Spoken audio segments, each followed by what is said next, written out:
Hello everyone, welcome to Chemophilus Laurica. तो आज की वीडियो में हम फिर से प्रीवियस ईयर क्वेश्चंस करने वाले हैं, राइट।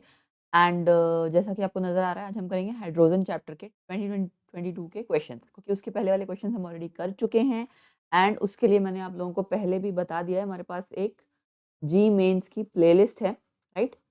जी मेंस 2023 की प्लेलिस्ट है, ये आप जाके आप चेक कर लीजिए। This is really important playlist, तो बहुत स्टूडेंट्स के काम आ रही है। और मैंने पहले ही कहा था कि फर्स्ट सेशन पे तो हम सारे चैप्टर्स नहीं निकाल पाएंगे, ऑब्वियसली वर्कलोड बहुत ज़्यादा है, बट सेकंड सेशन तक हम कर पाएंगे, राइट। तो क्योंकि मैंने अपनी स्टडी जो है उसी के अकॉर्डिंग बनाई थी कि चलो सेकंड वाले तक हम सारे अपने चैप्टर्स एक एक करके निकालेंगे। तो उसी कड़ी में आपका हाइड्रोजन का जो 2022 के क्वेश्चन थे पेंडिंग, वो हम पहले करने जा रहे हैं। और इसमें कुछ कुछ टॉपिक्स हैं बेटा जो मतलब जिस पे आपको ज़्यादा ध्यान देना है। तो वीडियो को लास्ट तक देखना, क्योंकि वीडियो के लास्ट में मैं आपको एक इसमें बहुत इंपॉर्टेंट आप ये कह सकते हो कंटेंट देने वाली हूँ। तो वो आपको काफ़ी हेल्प करेगा कि एक ही जगह आपको सारी चीज़ें कवर अप हो जाएँगी और आपको हाइड्रोजन चैप्टर के लिए टेंशन लेने की ज़रूरत नहीं पड़ेगी, राइट। तो उसके लिए लेकिन आपको वीडियो को रेगुलरली लास्ट तक देखना पड़ेगा। एंड वन मोर थिंग कि आपको रेगुलरली हम लोग क्लासेस लगाते हैं, ठीक है। तो जो स्टूडेंट्स +2 वाले हैं, क्लास 12th वाले, उनके लिए भी एक प्लेलिस्ट है क्विक रिवीजन करके, ठीक है। क्विक रिवीजन क्लास 12th करके एक प्लेलिस्ट है। तो ऑब्वियसली बोर्ड का प्रेशर होगा, तो उसके लिए आप ये वाली प्लेलिस्ट यूज़ कर लो, काफ़ी हेल्प यहाँ से मिलेगी। एंड प्रीवियस ईयर क्वेश्चंस हम सीबीएसई बोर्ड के अकॉर्डिंग रेगुलरली कर रहे हैं 9 पीएम। सीबीएसई बोर्ड के previous year questions class 12th के हम लोग रेगुलरली करते हैं 9 पीएम, ठीक है। तो वो चैनल पे आप रेगुलरली आते रहोगे तो आपको पता लगेगा कि क्लासेस हो रही हैं। तो प्रीवियस ईयर क्वेश्चंस, उसमें बीच में हम चैप्टर के कुछ कंटेंट भी रिवाइज करते हैं। तो बहुत सारा कुछ है आप लोगों के पास चैनल पे देखने के लिए, चैनल पे पढ़ने के लिए। बट उसके लिए आपको चैनल पे रेगुलर आना पड़ेगा। एंड अगर अभी तक आप लोगों ने सब्सक्राइब नहीं किया है तो प्लीज़ सब्सक्राइब कर लेना, तभी ना आपको पता लगेगा क्या-क्या आ रहा है चैनल पे। Subscribe, bell icon and yes all notification मतलब ऑल, ठीक है। तभी आपको लाइव है, कोई वीडियो आ रही है, कुछ भी आ रहा है, कोई अपडेट है, एनीथिंग मीन्स आपको पता लग पाएगा उसके बाद। तो शुरू करते हैं, ऑल द बेस्ट, ठीक है। पहला question, given below are the two statements. दो स्टेटमेंट्स आपको दी हुई हैं, जैसे असर्शन रीजन वाले क्वेश्चंस होते हैं वैसे ही आपकी स्टेटमेंट्स वाले क्वेश्चंस हैं, ठीक। इसमें कहा हुआ है कि अब ये वर्ड जो है ना, कई बार बच्चे इस चीज को समझ नहीं पाते कि क्या है। मिथेन पढ़ रखा है आपने, मिथेन, है ना। CH4 को मिथेन कहा जाता है। तो उसके बाद SiH4 को साइलेन कहा जाता है। उसी पे उसी कड़ी में इसका नाम टेन्नेन पड़ा हुआ है, ठीक है। SN टिन, SnH4 बेसिकली टेन्नेन आपका ये है। It's an example of molecular hydride. Yes it's true, molecular hydride है। अच्छा, इससे पहले मैं आपको बता दूं, जितने भी हाइड्राइड्स हैं ना, हाइड्राइड्स की टाइप्स, वो एक बारी सुपरफिशियली कह रहा हूं, मतलब एक बार आपको पता होना चाहिए मेटालिक हाइड्राइड्स क्या है, आयनिक हाइड्राइड्स क्या है, उनका एग्जांपल क्या है। इस चैप्टर में सबसे पहली चीज तो यही पढ़ लेना, ठीक। तो ये आपका मॉलिक्यूलर हाइड्राइड है, यस बिल्कुल मॉलिक्यूलर हाइड्राइड है। क्या ये प्लेनर मॉलिक्यूल है? नहीं, आपको पता है जैसा मीथेन का स्ट्रक्चर है वैसा ही इसका स्ट्रक्चर होता है। एंड एंड ये आपका sp3 हाइब्रिडाइजेशन टेट्राहेड्रल, ठीक है, टेट्राहेड्रल ज्योमेट्री, गॉट इट। तो यानी कि इसका सेकंड स्टेटमेंट जो है वो रॉन्ग हो गई एंड फर्स्ट स्टेटमेंट करेक्ट है। तो ऑप्शन इनमें से C option is correct. Statement 1 आपकी ट्रू है, स्टेटमेंट 2 आपकी फॉल्स थी, ठीक है जी। सिंपल सा क्वेश्चन था। दूसरा question, question number 2, metal salts formed during softening of hard water. अब आपको पता है हार्ड वाटर में मतलब हार्ड वाटर, सॉफ्ट वाटर, दो तरह के वाटर होते हैं। जहाँ झाग बन जाता है, वहाँ इजिली झाग जहाँ बन जाता है उनको उसको हम सॉफ्ट वाटर कहते हैं। जहाँ झाग यानी कि लेदर, LATHER लेदर, झाग नहीं बन पाता है आसानी से, उसको हम हार्ड वाटर कहते हैं। हार्डनेस भी फिर दो तरह की है, टेम्परेरी, परमानेंट, दोनों तरह की हार्डनेस है ना, उसको दोनों को हटाने के अलग अलग मेथड्स हैं। तो ये सब कुछ हम वीडियो में करेंगे। अभी मैंने कहा ना कुछ बहुत इंपॉर्टेंट कंटेंट है, ठीक। तो क्लार्क्स मेथड उनमें से एक तरह का मेथड है जो कि आपका टेम्परेरी हार्डनेस को हटाने के लिए काम आता है, ठीक है। क्लार्क्स मेथड में टेम्परेरी हार्डनेस में बेसिकली आप इसमें यूज क्या करते हो, ये जो आपका कैल्शियम बाइकार्बोनेट लिया हमने, ठीक है, मैग्नीशियम बाइकार्बोनेट लिया। ऑब्वियसली कैल्शियम मैग्नीशियम के जो आपके सॉल्ट्स हैं, बाइकार्बोनेट्स, क्लोराइड्स, सल्फेट्स, इन सब के कारण हार्डनेस होती है ना। टेम्परेरी हार्डनेस में आपके बाइकार्बोनेट्स आपके कन्वर्ट हो जाते हैं।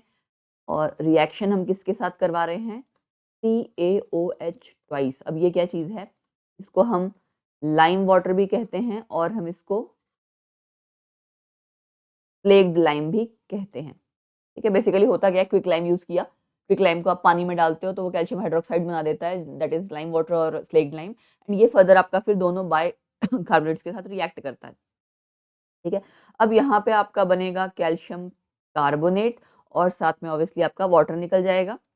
ठीक, बट यहाँ पे जो बनता है, एक तो आपका कैल्शियम कार्बोनेट बना, बट साथ में मैग्नीशियम हाइड्रोक्साइड बनेगा, मैग्नीशियम कार्बोनेट नहीं बनता और वाटर बनेगा।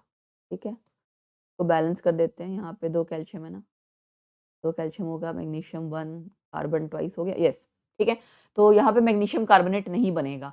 तो अब यहाँ पे पहले तो मैं एक बारी आपको आंसर बता दूँ, कैल्शियम कार्बोनेट और मैग्नीशियम हाइड्रोक्साइड किस ऑप्शन में है? सेकंड। ठीक है, तो यहाँ पे बहुत से बच्चे पूछते हैं कि मैग्नीशियम कार्बोनेट क्यों नहीं बनेगा, और इसी तरह का क्वेश्चन हमारी जो हाइड्रोजन की पिछली वाली वीडियो थी ना, उसमें एक एनसीईआरटी की लाइन है सॉल्युबिलिटी पे, उस पे रिलेटेड आपकी एक लाइन है, तो मैंने उसको स्पेशली करेक्ट कर रखा है। बहुत बच्चों ने कहा है कि मैम एनसीईआरटी में तो कुछ उल्टा दे रखा है, शायद आपका आंसर गलत है, तो मैंने स्पेशली उसके लिए बताया था कि आपका जो एनसीईआरटी में सेंटेंस दे रखा है that is wrong unfortunately, but ये है कि क्योंकि मैंने खुद उसको काफ़ी बुक्स वगैरह में एंड रिसर्च पेपर्स में बहुत जगह चेक करने के बाद ही फाइनली वो आंसर बताया है। बट होता क्या है एग्जाम में कि एनटीए जब फाइनल आंसर की यूज़ करती है या बनाती है तो एनसीईआरटी को एज अ रेफरेंस काउंट करती है। तो ये चांस फैक्टर है कि वो एग्जैक्टली एनसीईआरटी वाला आंसर लेगी, या कई बार उसको करेक्ट भी कर देते हैं कि पता है आपको करेक्शन विंडो स्टार्ट की जाती है जब होती है, तो इस तरह से आप क्वेश्चन रेज कर सकते हो। कई बार ग्रेस मार्क्स भी मिल जाते हैं इस तरह के क्वेश्चन। तो आपको लेकिन क्या करना है कि बेस्ट तरीका ये है कि आप राइट चीज़ को यूज़ करो, मतलब राइट चीज़ को सिलेक्ट करो। तो मुझे आपको बताना क्या था, बेसिकली यहाँ पे इसके प्रेसिपिटेट्स बन रहे हैं। तो प्रेसिपिटेट्स बेटा कब बनते हैं? कोई चीज़ जब पानी में लेस सॉल्युबल होती है, राइट? मतलब कि लेस सॉल्युबल होती है, या फिर ये कहना चाहिए इनसॉल्युबल होती है,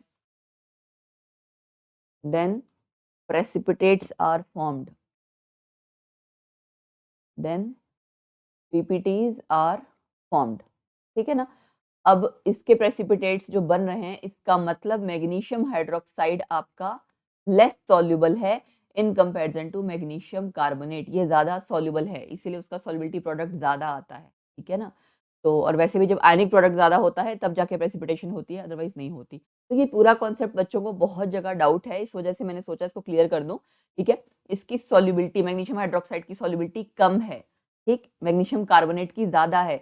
जिसकी सॉल्युबिलिटी कम है मतलब वो कम घुलेगा, इनसॉल्युबल रह जाएगा, तो एज अ प्रेसिपिटेट फॉर्म निकल आएगा। मैग्नीशियम कार्बोनेट नहीं बनता, मैग्नीशियम हाइड्रोक्साइड बनता है। तो यहाँ जो ये वाला ऑप्शन था ना, डी वाला, ये कंफ्यूज करने के लिए। ठीक है, तो this was all about second question. Question number 3 अब देख सकते हो क्वेश्चन नंबर 3 बिल्कुल रिपीट हो गया है ना, same products obtained during this.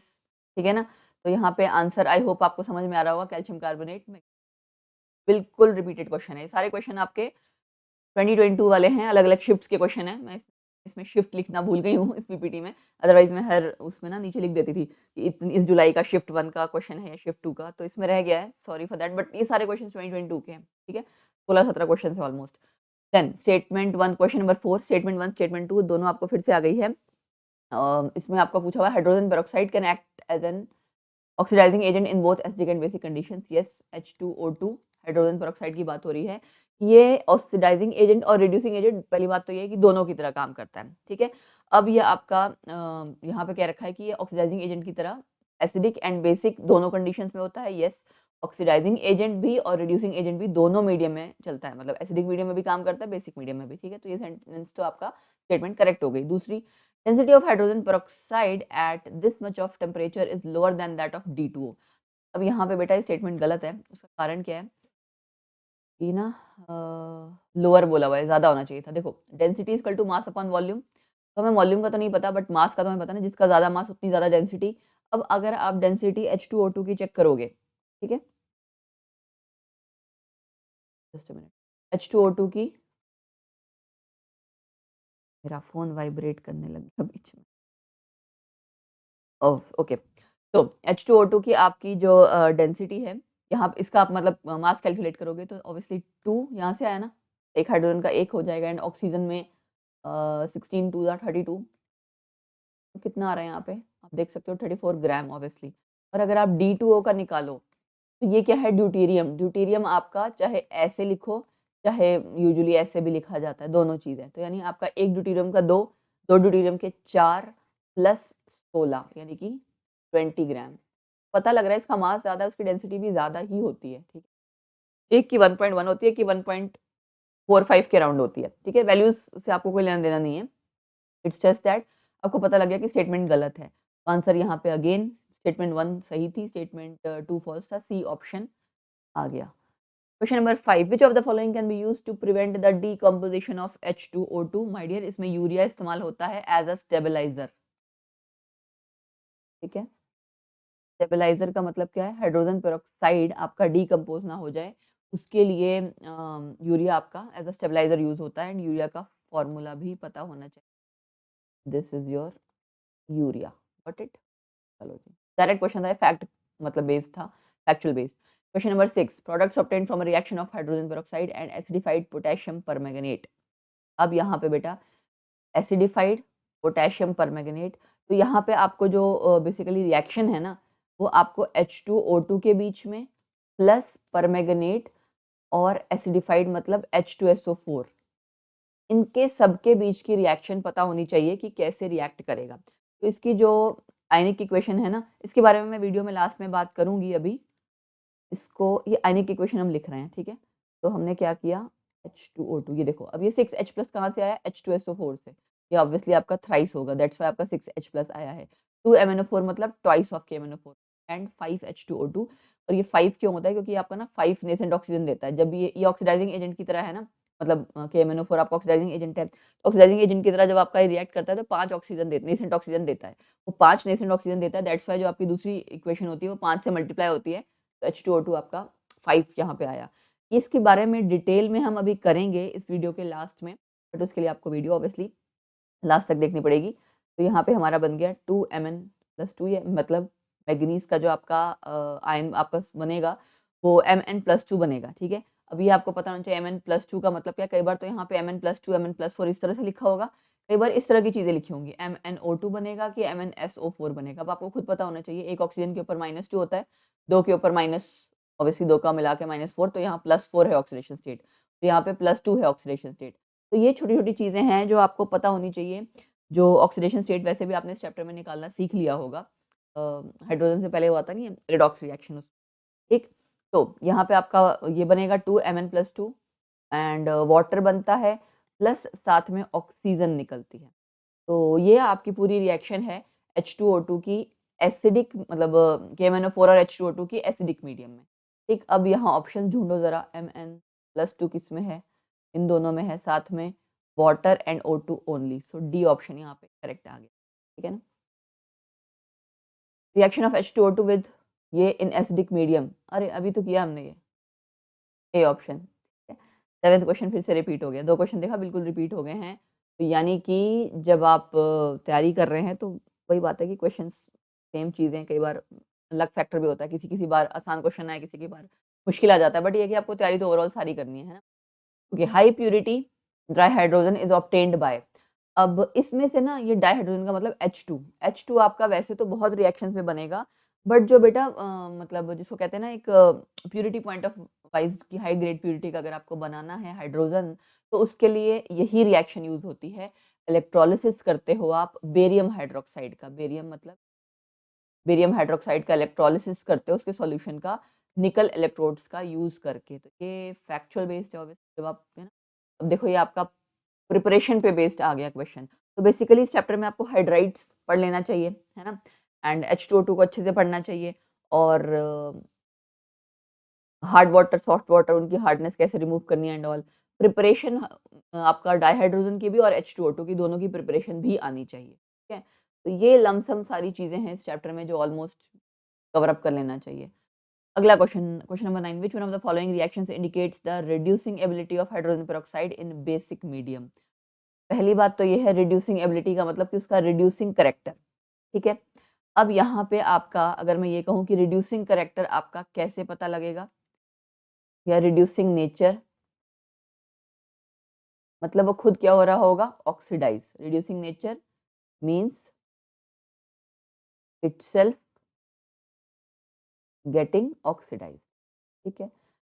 अब खुद ऑक्सीडाइज्ड हो रहा हो तो हम वो कैसे चेक कर सकते हैं? ऑक्सीडेशन आपको पता है क्या होता है? प्लस ऑक्सीजन या तो या माइनस हाइड्रोजन, या फिर क्या होता है लॉस ऑफ इलेक्ट्रॉन, या फिर क्या होता है इंक्रीज इन ऑक्सीडेशन पर या ऑक्सीडेशन स्टेट। तो ये सारी चीज़ों में से कोई एक चीज़ आपको चेक करके पता होनी चाहिए, ठीक है?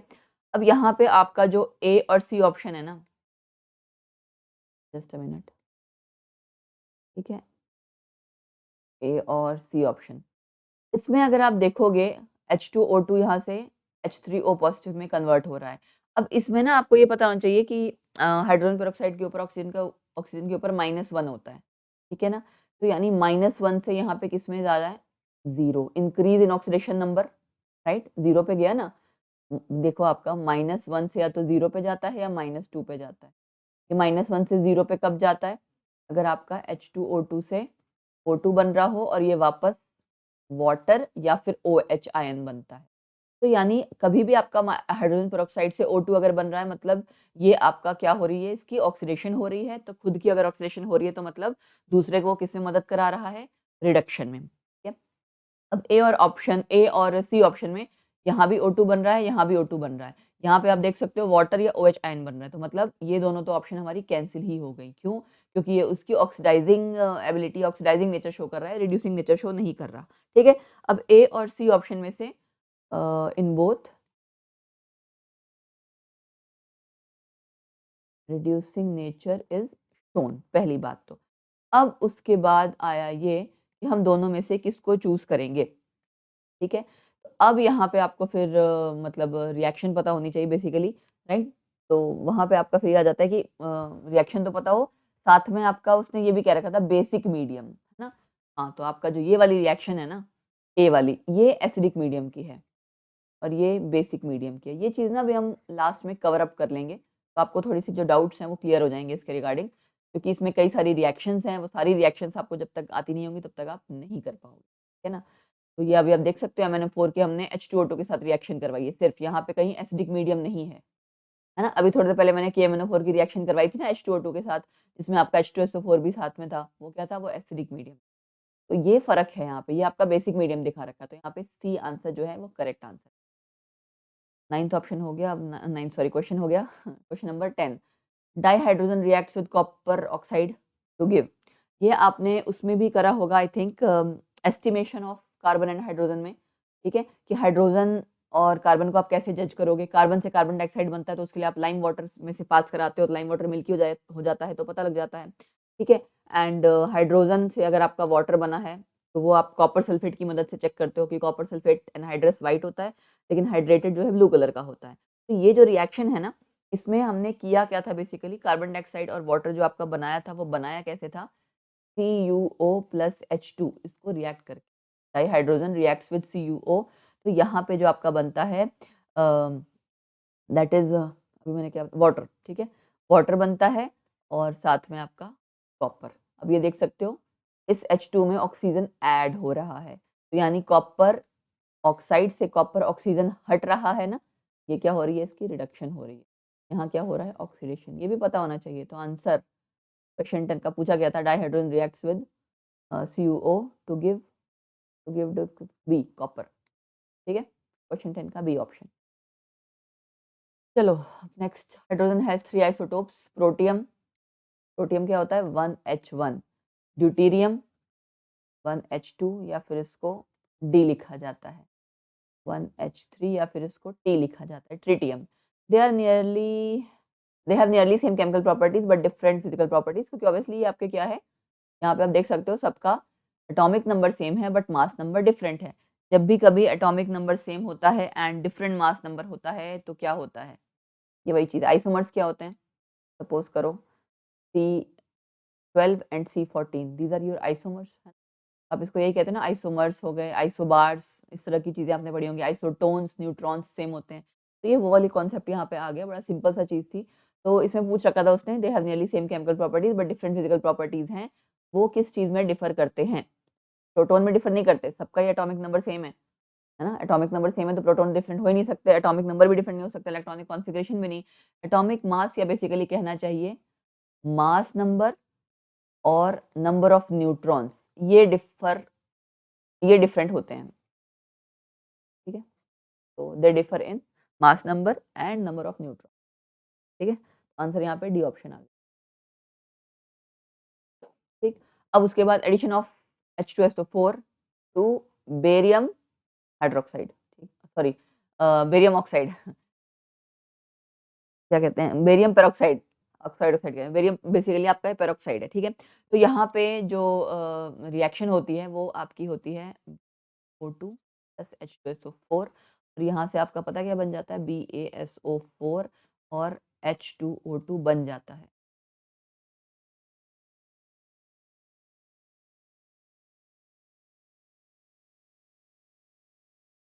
हाँ, अब बेरियम सल्फेट बन गया और H2O2 की प्रिपरेशन होगी, बन गई है, ठीक है।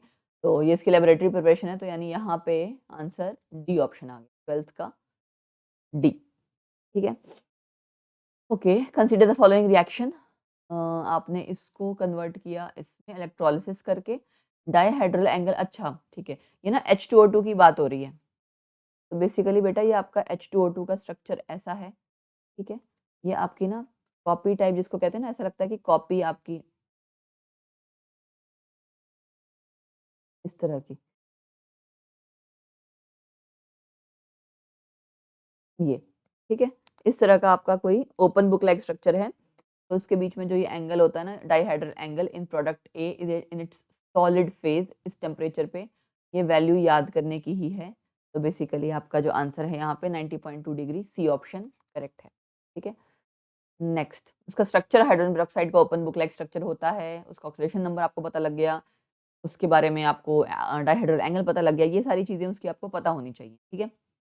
अब उसके बाद क्वेश्चन आपका नेक्स्ट आ गया, boiling of hard water is helpful in removing the temporary hardness by converting this, ये आपका फिर से सेम वैसा ही क्वेश्चन आ गया, ए ऑप्शन करेक्ट है, ठीक है। बॉइलिंग करने पे जब आप कैल्शियम बाइकार्बोनेट और मैग्नीशियम बाइकार्बोनेट को बॉयल करते हो तो भी सेम प्रोडक्ट्स बनते हैं जैसे कि आपके क्लार्क्स मेथड में बनते हैं, जब आप लाइम वाटर के साथ ट्रीट करवाते हो, ठीक है।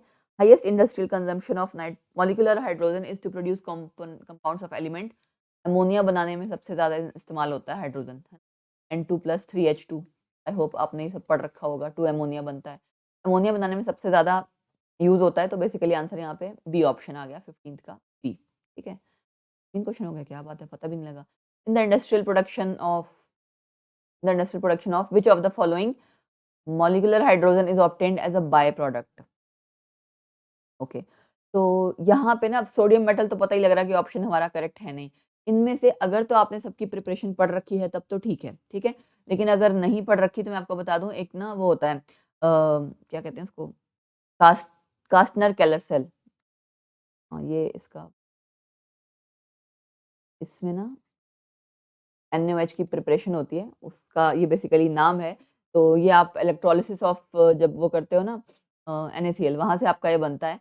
उसके केस में biomolecular hydrogen as a by product बनता है। तो बेसिकली यहाँ ऑप्शन आपका आंसर ए आएगा, ठीक है, बाय इलेक्ट्रोलिसिस,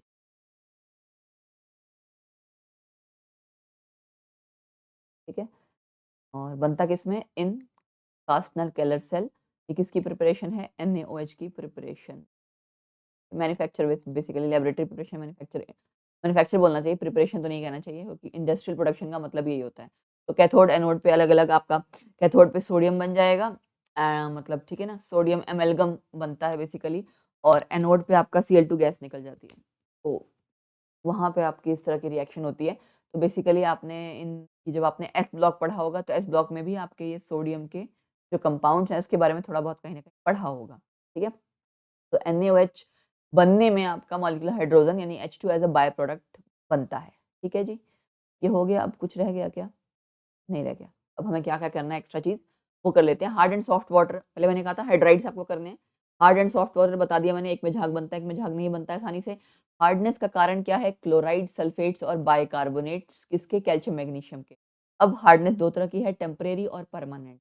टेम्परेरी हार्डनेस को मतलब आपका किसकी वजह से होता है, bicarbonates of calcium and magnesium, and permanent hardness आपकी क्लोराइड्स और सल्फेट्स के कारण होती है। Got it? तो ये चीज़ तो क्लियर हो गई। मैं ये आपको थोड़ा-सा मैंने सोचा कि एक बार हेल्प हो जाएगी आपकी, कुछ-कुछ चीज़ें जो ज़्यादा बहुत ज़्यादा आती हैं, राइट? तो छोटी-सी पेशकश आप लोगों के लिए एंड वो स्टूडेंट्स के लिए जो स्पेशली चाहते हैं कि कम टाइम में उनका ज़्यादा कवर अप हो जाए। तो यार मैं बहुत मेहनत करती हूँ तुम लोगों के लिए। और मैं ये नहीं कह रही कि मैं जता रही हूँ, but yes I am passionate about teaching, मुझे अच्छा लगता है पढ़ाना।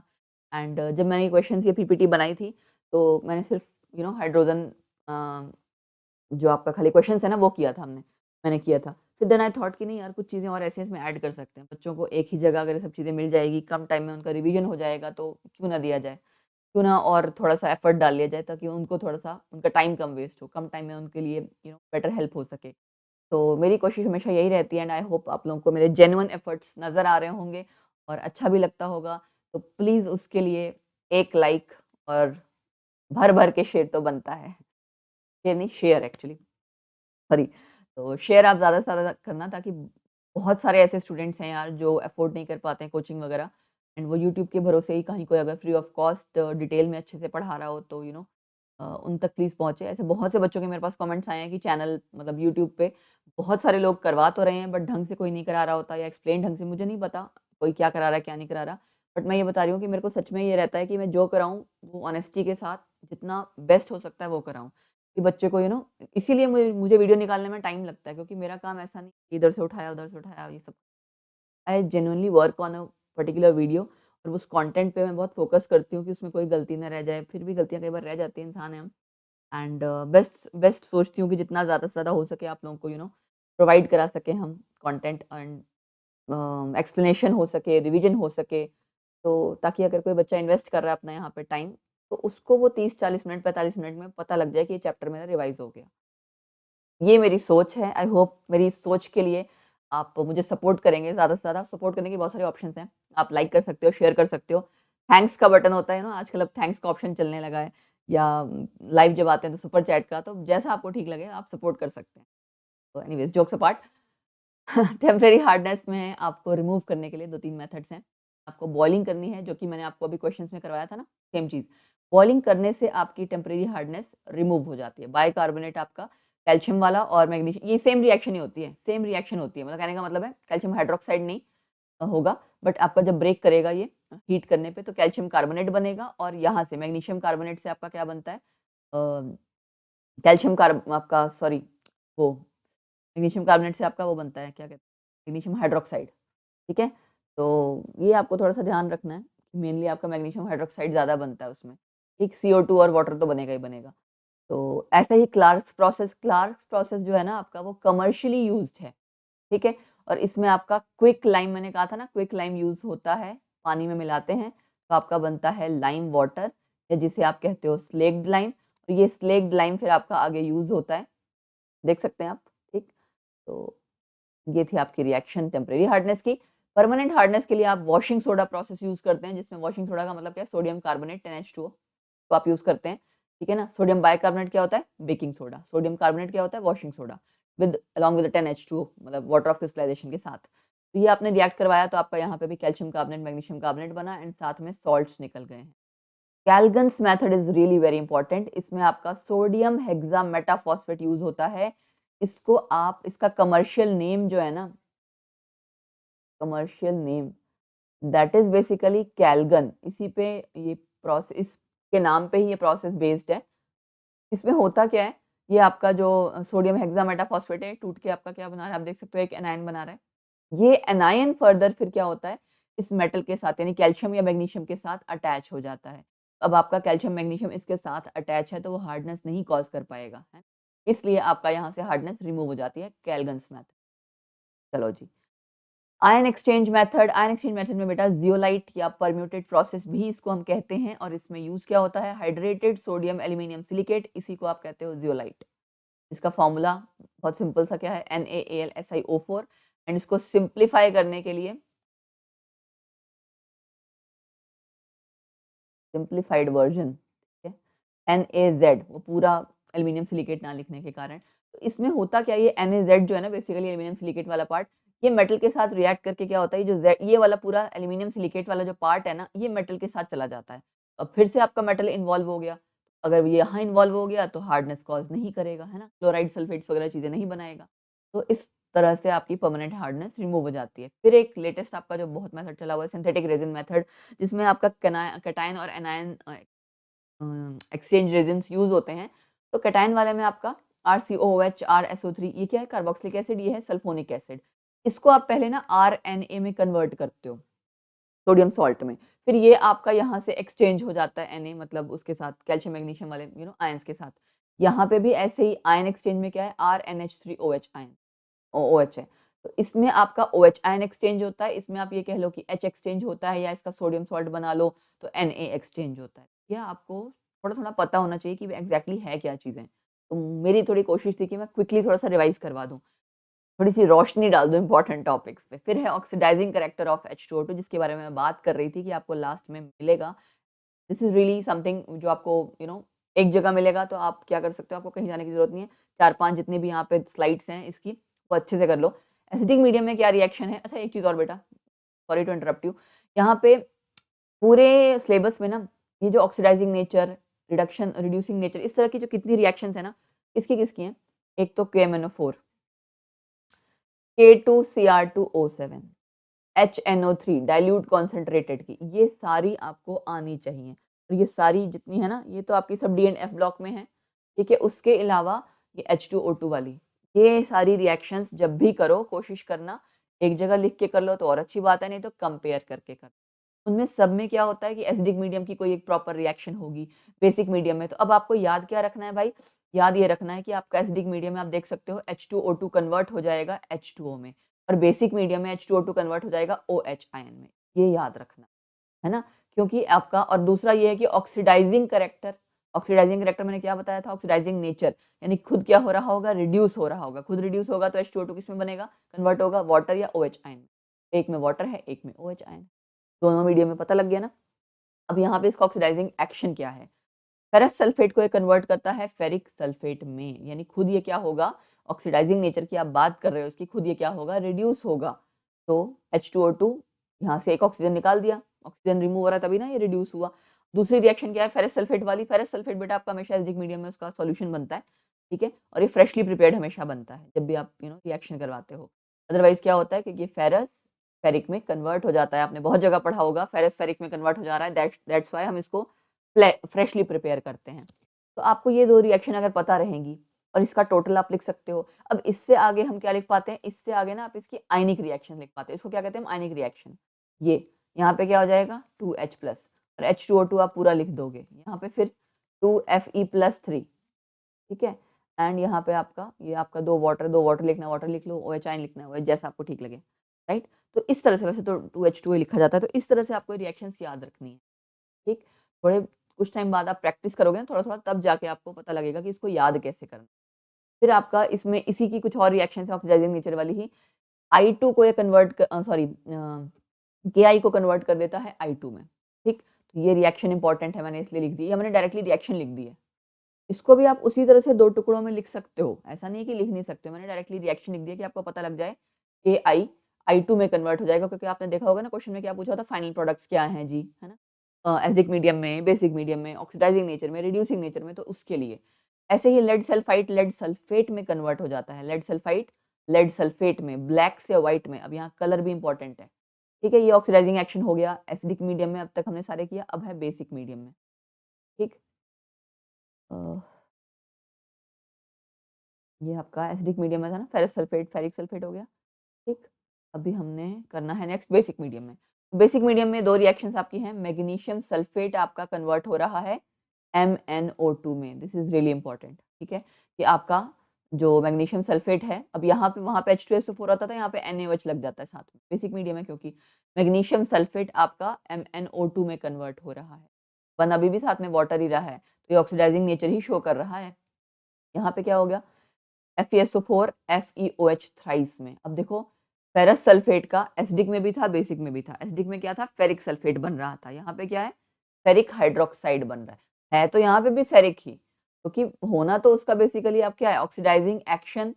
ऑक्सीडाइजिंग एक्शन आप किसका? H2O2 का कर रहे हो, मतलब वो खुद रिड्यूस होगा, दूसरा ऑक्सीडाइज होगा। तो दूसरा कभी भी ऑक्सीडाइज होगा तो Fe+2 Fe+3 में ही जाएगा, इंक्रीज इन ऑक्सीडेशन नंबर, है ना। लेकिन सॉल्ट चेंज हो गया, वहाँ पे फेरिक सल्फेट था, यहाँ पे फेरिक हाइड्रोक्साइड हो गया। तो ये दोनों के ऑक्सीडाइजिंग एक्शन आपने दोनों तरह से पढ़ लिया, एसिडिक और बेसिक मीडियम में। फिर आपका आता है रिड्यूसिंग करैक्टर या रिड्यूसिंग नेचर H2O2 का। इसमें आपका अब ये इसका रिड्यूसिंग करैक्टर है तो कहीं से तो ऑक्सीजन आ रहा होगा ना, जो मतलब किसी ऑक्सीडाइजिंग एजेंट के साथ। तो ये आपने वो ऑक्सीजन शो किया हुआ है। यहाँ पे क्या हुआ देखो H2O प्लस O2 बना। ऑक्सीडाइजिंग में क्या बना था? वो याद है आपको? Just a minute. ऑक्सीडाइजिंग में अ, ये देखो ऑक्सीडाइजिंग करैक्टर में एसिडिक और बेसिक मीडियम में दोनों में ही वाटर और OH आयन बना था। ठीक है जी। अब यहाँ रिड्यूसिंग एक्शन में देखो एसिडिक मीडियम में क्या बन रहा है? O2 और बेसिक मीडियम में वाटर और O2। O2 हमेशा यहाँ बनेगा ही, ठीक है ना? तो ये रिएक्शन सब आपको याद रखनी है। अब इसमें भी आगे इसी तरह से कई सारी रिएक्शंस होंगी, एग्जांपल्स बेसिकली, है ना? तो रिड्यूसिंग एक्शन एसिडिक मीडियम में KMnO4 वाला इंपॉर्टेंट है, पिंक कलर डिस्चार्ज हो जाता है। क्या किया हमने? KMnO4 की रिएक्शन H2SO4 के साथ लिखी, जो सिंपल रिएक्शन थी। ये बहुत बार आप लिख चुके होंगे KMnO4 की, जब आपने रिएक्शंस पढ़ी होंगी वहाँ भी पढ़ा होगा। K2SO4 MnSO4 में अब ये रिएक्शन पता है किसकी है? KMnO4 की एसिडिक मीडियम में रिएक्शन है ये, कि वो कितने नेसेंट ऑक्सीजन देता है? 5 नेसेंट ऑक्सीजन, ठीक है? क्योंकि आपको पता है KMnO4 बहुत स्ट्रॉन्ग ऑक्सीडाइजिंग एजेंट है और ये alkaline medium, neutral medium, acidic medium तीनों में नेसेंट ऑक्सीजन देता है, तीनों में ऑक्सीडाइजिंग नेचर इसका शो होता है। एक में 3 ऑक्सीजन दे रहा है, एक में सिंगल देता है, एक में आपके 5 नेसेंट ऑक्सीजन। सारा डिटेल में आपको आना चाहिए। अब दूसरी रिएक्शन इसमें क्या है? दूसरी रिएक्शन आपकी H2O2, ठीक है, हाइड्रोजन पेरोक्साइड की है। हाइड्रोजन पेरोक्साइड की अगर आपने रिएक्शन लिखी तो नेसेंट ऑक्सीजन यहाँ पे तो एक ही था, यहाँ पे 5 था, तो इसको 5 से आपने मल्टीप्लाई किया। ये वही रिएक्शन है जो आपकी स्टार्टिंग में थी, है? अभी अभी आपने किया था रिड्यूसिंग एक्शन वाली। अब इसको टोटल लिख दोगे, उसके बाद उसकी हमने क्या लिख दी है? आयनिक इक्वेशन। अब ये थोड़ा-सा तो हेल्प यहाँ पे दिमाग में रखना पड़ेगा। MnO4 नेगेटिव यहाँ पे Mn+2 में कन्वर्ट हो रहा है। तो ज़रा थोड़ा-सा पीछे चलें। Just a minute. हाँ, ये आपका क्या था ना? हाँ, ये ये रहा MnSO4 MnO2 में कन्वर्ट हो रहा है। MnSO4 MnO2 याद रहेगा? यहाँ पे कुछ और है ना?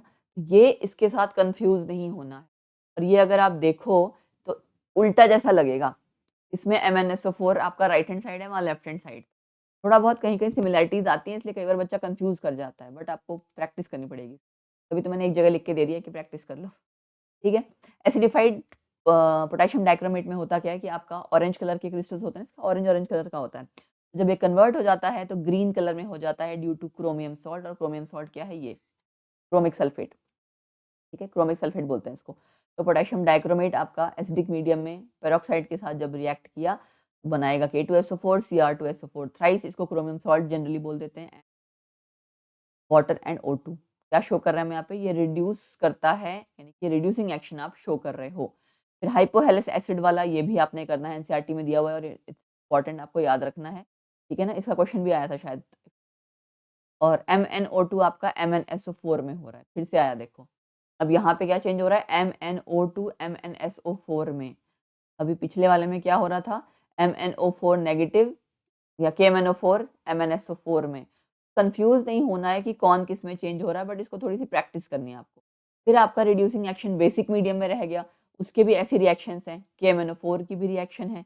KMnO4 आपका MnO2 में कन्वर्ट होता है बेसिक मीडियम, ठीक है? एसिडिक मीडियम में आपका अलग बनाता है, लेकिन बेसिक मीडियम में MnO2 में कन्वर्ट होता है। ऐसे ही ये अपोज़िट दिख रहा है आपको? रिड्यूसिंग एक्शन है क्योंकि, है ना? I2 से Ni या वहाँ पे Ki था। ये NaOH की जगह यहाँ पे KOH भी हो सकता है, Ki। तो I2 से Ki वापस बन रहा है। आपने देखा था एक जगह Ki से I2 बन रहा था, लिबरेट, है ना? और जिसका इसका अपोज़िट नेचर जो था। तो इस तरह से कंपेयर करके पढ़ोगे तो थोड़ा आसान हो जाएगा, राइट? एंड ब्लीचिंग एक्शन इसका किस वजह से है? इसका ब्लीचिंग एक्शन होता है due to oxidation by nascent oxygen. Nascent oxygen इसका दिया था ना? तो ये नेसेंट ऑक्सीजन आपका कलरिंग मैटर के साथ मिलके उसको कलरलेस बना देता है, जिसकी वजह से आपका वो ब्लीच हो जाता है, उसका कलर जो है चला जाता है। तो दिस वाज़ ऑल अबाउट, जो कि आपको हाइड्रोजन वाले चैप्टर में हमने थोड़ा-सा लमसम करके कराया। आई होप आपको पसंद आया होगा। तो थैंक यू सो मच, और आप भी थैंक्स का बटन दबा सकते हैं। थैंक्स का अब आजकल ऑप्शन आने लगा है, पहले यूट्यूब ने दे नहीं रखा था। And to appreciate the YouTuber जो मेहनत करते हैं या काम कर रहे हैं, चाहे वो टीचर हैं, चाहे वो किसी भी प्रोफ़ेशन के हैं। सुपर थैंक्स मतलब इस तरह से सुपर थैंक्स, सुपर चैट इस तरह की चीज़ें हैं जो छोटा-छोटा डोनेशन अगर आप या कुछ इस तरह से जेस्चर शो करते हैं मोटिवेशन के लिए, तो इसके लिए बना हुआ है, बट तो आपकी अपनी मर्ज़ी है पर्सनली। बाकी लाइक शेयर ज़रूर कर देना यार, ठीक है? लाइक एंड शेयर कर देना क्योंकि ये बहुत इम्पोर्टेंट है उन स्टूडेंट्स तक पहुँचने के लिए जिनको सच में कोई स्कूल में भी पढ़ाने वाला टीचर ऐसा नहीं है, कोचिंग इंस्टीट्यूट में भी नहीं जा सकते, जिनको पता भी नहीं है हमें तैयारी कैसे करनी है, बट उनके पास कैलिबर है कि वो मेहनत कर सकते हैं। तो उनके लिए स्पेशली, ठीक? एंड ऑब्वियसली रेगुलर चैनल पे आते रहो, सब्सक्राइब करना मत भूलिएगा अगर आ ही गए हैं तो, ठीक है ना? Bell icon and then all notification. और हमारी जो क्लासेस हैं वो 9 पीएम होती है लाइव, 9 पीएम लाइव क्लास होती है डेली, ठीक है? तो आपने आना है, आएँगे तभी पता लगेगा कि वहाँ हम आजकल कर रहे हैं previous year questions CBSE board के लिए। तो मेरी कोशिश यही है कि तुम लोगों को बोर्ड के लिए, जी मेंस के लिए, सबके लिए अच्छे से प्रिपेयर करवा दूँ। नीट वाले बच्चे थोड़े से खफ़ा हैं बट कि नीट का मैडम नहीं करा रहे। क्या करूँ यार, टाइम ही नहीं, आप समझ सकते हो कि एक ही टीचर क्या-क्या करे, है ना? अपने आप में जी का और पीवाईक्यूज़ सीबीएसई बोर्ड का कराना एक बहुत बड़ी रिस्पॉन्सिबिलिटी है। क्वेश्चंस चूज़ करना, PPT banana, each and everything, that's why मैंने कहा ना बहुत एफर्ट्स लगते हैं। तो आप जिस भी तरह से सपोर्ट कर सकें प्लीज़ सपोर्ट ज़रूर करेंगे। तो उससे होता क्या है कि आपको मोटिवेशन मिलती है एंड एक चीज़ और मैं कहना चाहती हूँ, मेरे मन में एक बात है कि बहुत से बच्चे स्टूडेंट्स सोचते हैं ना कि टीचर ये भी कर दे, वो भी कर दे। अब आपको पता है यार यूट्यूब प्लेटफ़ॉर्म पे जो हम पढ़ा रहे हैं it's completely free of cost, right? तो इसका मतलब इसके अलावा हमें अपनी अर्निंग सोर्स के लिए कहीं न कहीं जॉब तो करनी पड़ेगी। तो जहाँ आप जॉब कर रहे होगे वहाँ पे भी आपकी मेहनत, आपका टाइम, एनर्जी सब कुछ जाएगा ही जाएगा। तो उस चीज़ को कभी महसूस करना कि आप डेली लाइफ़ में अपने जो जो आपकी जॉब है वो भी बहुत हेक्टिक हेक्टिक रहता है आपका schedule, you are doing that for earning purpose, ये तो आपका फ्री ऑफ कॉस्ट वाला है। तो अगर यहाँ से आपकी कोई अर्निंग हो रही होती तो इंसान वहाँ क्यों जाता? तो वहाँ अगर आपका टाइम जा रहा है, आपके पास टाइम थोड़ा कम बच पा रहा है, इस वजह से आप वीडियोज़ जितना निकालना चाहते हो उतना निकाल नहीं पाते, उतनी जल्दी नहीं कर पाते। तो और दूसरी बात ये है कि टीम नहीं है, आप अकेले काम कर रहे हैं, अपने आप में बहुत चैलेंजिंग टास्क हो जाता है। तो I am trying my best कि मैं आपको जल्दी से जल्दी प्रोवाइड करा सकूँ। तो जितना सपोर्ट आपने आज तक किया प्लीज़ आगे भी करते रहना इन्हीं शब्दों के साथ। Thank you so much and yes all the best. Don't lose hope. अगर किसी का फर्स्ट सेशन अच्छे से नहीं गया है, कोई बात नहीं। सेकंड फर्स्ट सेशन मैंने पहले ही कहा था मॉक टेस्ट की तरह मान के चलो कि कितने पानी में हो पता लग जाएगा, eye opener kind of and second session में फिर उसके बाद छोड़ देना। तो बाय बाय, टेक केयर, मिलते हैं नेक्स्ट वीडियो में। God bless you.